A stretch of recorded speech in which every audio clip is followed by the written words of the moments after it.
आज ये हूँ पवित्र पणा संक्रांति महाविषुव संक्रांति। यह वसुंधरी संक्रांति बा ठेकीबसा संक्रांति बोली मध्य कहुए।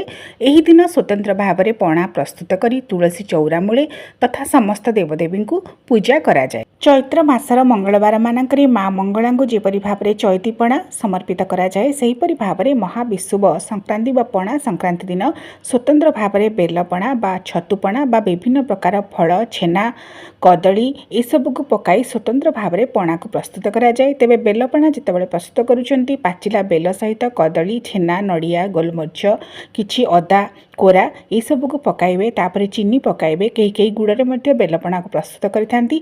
सर्वशेष पूजा कर सारिबा परे तापरे किछि बरफ पकाई ताहाको पीबे। बेलपणा हेउची गोटे सुस्वादु पणा आम शरीर पई खूब उपकारी। तेणु बेलपणा प्रस्तुत करंतु। पणा संक्रांति सहित वर्षर अन्य समय निश्चित भाव में सुस्वादु बेलपणा को पान करंतु। पणा संक्रांति